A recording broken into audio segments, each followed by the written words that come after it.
Hello friends, आज अपन पढ़ने जा रहे हैं क्लास 9 का एक्सरसाइज है 5.1 का question number 5।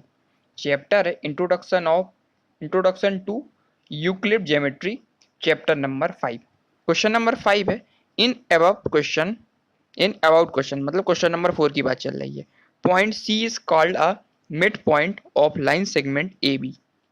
Prove that every line segment has one and only one mid point. Question कहना चाह रहा है इन एबव क्वेश्चन, मतलब क्वेश्चन नंबर 4 की बात चल रही है, उसमें फिगर दे के रखा था। Point C is called the mid point of line segment A B. मतलब ये फिगर दे के रखा था किसमें, क्वेश्चन नंबर 4 में। ए बी एक लाइन सेगमेंट था, उसमें क्या मिड पॉइंट दे के रखा था, पॉइंट सी। ठीक है, तो प्रूव करना है अपन को every line segment has only one and only one mid point. मतलब हर एक लाइन सेगमेंट में केवल एक ही मिड पॉइंट होता है। ये अपन को क्या करना है, प्रूव करना है। ठीक है, तो इसमें इस क्वेश्चन में अपन को क्या करना पड़ेगा, तो क्वेश्चन नंबर 4 में दिया गया था उसकी थोड़ी सी हेल्प लेनी पड़ेगी ना। इसमें क्या क्या अपन ने ऑलरेडी सॉल्व कर लिया। तो क्वेश्चन नंबर 4 था, इसमें ने क्या क्या दिया था। एक तो उसमें गिवन दे के रखा था जो ए सी था, जो ए सी है वो किसके बराबर है, बी सी के बराबर है। और दूसरा अपन ने जो प्रूव किया था ए सी है, जो ए सी वो कितना आधा है किसका, ए बी का है ना। पूरी ए बी का ए सी का आधा है, ये चीज उसमें दे के रखी थी। ठीक है, इन दोनों को अपन ले लेंगे।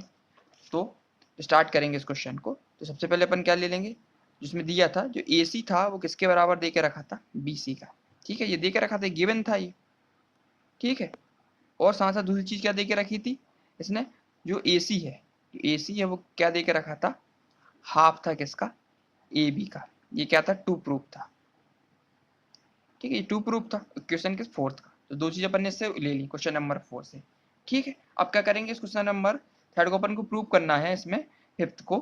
Line segment has been one and only one mid point. क्या इसमें केवल जो लाइन सेगमेंट देके रखी है इसमें केवल एक ही मिड पॉइंट होता है। तो अपन क्या करेंगे, इसमें से पहले एक पॉइंट बना लेंगे ए बी सी के बीच में। सी तो एक मिड पॉइंट देके रहे, साथ साथ एक पॉइंट अपन यहाँ लगा देंगे ना, इसको मान लेंगे अपन पॉइंट डी मान लेंगे। ठीक है, एक्सप्लेन करने के लिए। ठीक है, तो स्टार्ट करेंगे। सबसे पहले इसको अपन लेंगे, let D is another mid point. किस पे लेंगे अपन, ए बी पे। ठीक है, अपन ने इसको लेट कर लिया, तो इसको मान लेंगे, पहले वाले क्वेश्चन फर्स्ट मान लेंगे इसको अपन। ठीक है, और अपन फिर लेट कर लिया कि डी एक इज अनदर मिड पॉइंट ना। सी तो ऑलरेडी दे के रखा था, अपन ने डी को एक और मिड पॉइंट कर लिया, क्योंकि अपन को प्रूव क्या करना है, मिड पॉइंट के बारे में प्रूव करना, इसलिए अपन ने डी को एक और मिड पॉइंट लेट कर लिया। ठीक है, कहाँ लगा दिए, सी के जस्ट बगल में अपन ने डी को अपन ने क्या किया, मिड पॉइंट मान लिया इसको। ठीक, अब करते हैं इसको।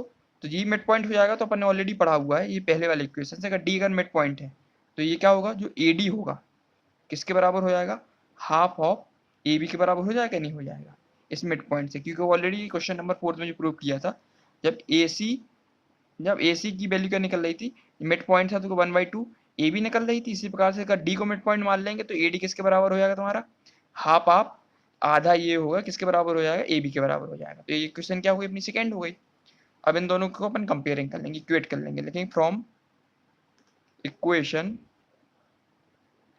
फर्स्ट एंड सेकेंड, इन दोनों इक्वेशन से अपन को क्या मिल रहा है अपन सॉल्व करने के बाद, देखो A C equal to 1/2 A B देके रखा हुआ है, और इस इक्वेशन में A D equal to 1/2 A D देके रखा है। इसका मतलब दोनों चीज तो सेम देख रही है। तो इसका मतलब जो ए सी है वो किसके बराबर देके रखा तुम्हारा, ए डी के बराबर देके रखा है। इससे क्लियरिटी आ रही तुम्हारी, जो ए सी है वो किसके बराबर आ रहा तुम्हारा, ए सी, जो ए सी है वो किसके बराबर आ रहा तुम्हारा, ए डी के बराबर आ रहा है ना। ये मिड पॉइंट ये मिड पॉइंट मतलब बराबर आ रहे हैं। इससे ये क्लियरिटी आ रही है कि जो मिड पॉइंट देके रखा हुआ है ए सी वाला, सी वाला मिड पॉइंट, तो क्या हुआ, केवल एक ही पे लाइज करेगा। मतलब जो जो डी देके रखा ना, ये यहाँ पे राइज ना करके ये इसी पॉइंट पे आएगा, क्योंकि दोनों एक ही देके रखे ना, इसका मतलब मिड पॉइंट एक ही है। तो जो मिड पॉइंट अपन ने लिया है वो गलत लिया है। ये कहाँ पे होना चाहिए, जस्ट जो सी देकर रखे इसी के ऊपर बनना चाहिए ना, यहाँ यही पॉइंट डी आएगा, तभी ये सेटिस्फाई करेगा इक्वेशन। ठीक है, तो इसका मतलब निकलेंगे, it means it means C and D are coincide। coincide मतलब क्या होगा, एक ही के ऊपर है ना, कौन साइड है ये, कौन साइड है। ठीक है, तो therefore तो लिख देंगे लास्ट में, therefore every जो उसमें दिया हुआ है, every line segment has one and only one mid point. ठीक है, इससे क्लियर हुआ कि हर एक लाइन सेगमेंट में केवल एक ही मिड पॉइंट होता है। कैसे प्रूव किया था अपन ने? सबसे पहले ए C equal to B C ये गिवन दे के रखा था क्वेश्चन नंबर 4 में, और क्वेश्चन नंबर 4 में अपन ने प्रूव किया था ए सी इक्वल टू का आता है हाफ ऑफ ए बी होता है। नहीं, ए सी जो पूरा होता है इसका आधा होता है क्या? ए बी का ना, ए सी होता ए बी का आधा क्या होता है? ए सी होता है ना। ये क्या दिया था? ऑलरेडी प्रूव किया था अपन ने। ठीक है, तो अपन ने को इसमें क्या प्रूव करना था कि every line segment has one and only mid point, केवल एक ही मिड पॉइंट होता है, इसको अपन को प्रूव करना था। तो अपन ने लेट कर लिया D is another mid point on A B, A B के बीच में अपन ने एक और मिड पॉइंट लगा दिया डी। तो जैसे ये मिड पॉइंट डी हो जाएगा तो अपन ने जो पहला प्रूव किया था ए सी इक्वल टू बना ए डी, तो ये इस बार सी मिड पॉइंट में किया था, इसी प्रकार डी मिड पॉइंट में क्या हो जाएगा? जो अपना ए डी है किसका हो जाएगा? आधा हो जाएगा तुम्हारा ए बी का, क्योंकि मिड पॉइंट मान के चल रहा है। तो मिड पॉइंट क्या हो जाता है? पूरे वाली लाइन का आधा हो जाएगा। तो ये करिए ए डी इक्वल टू क्या होगा?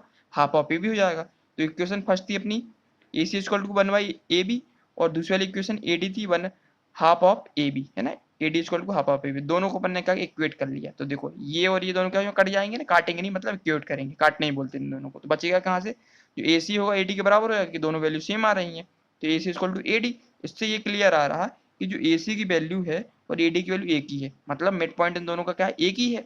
It mean C and D are coincide, मतलब कंसाइड मतलब एक के ऊपर ही है। मतलब जो जो डी अपन ने जो दे के लेट किया था वो गलत है, वो कहाँ होना चाहिए? वो जस्ट सी के ऊपर ही होना चाहिए ना, इस यहाँ पे। ये जो निकल के आ रहे दोनों, ये दोनों एक ही पॉइंट पे निकलेंगे, है ना, क्योंकि ए सी और ए डी की वैल्यू सेम निकल के आई है। तो therefore every line segment has one and only mid point, केवल एक ही मिड पॉइंट होना चाहिए। तो ये अपना प्रूव हो गया, क्योंकि जो अपन ने लेट किया था डी वो रॉन्ग हो गया है। वो अपन जब चेक किया इसको प्रूव करने के बाद तो साफ साफ समझ में आ रहा है, जो सी पॉइंट दे के रखा ना, इसी के जस्ट ऊपर ही क्या होगा? डी पॉइंट होगा, तभी ये क्या होगा?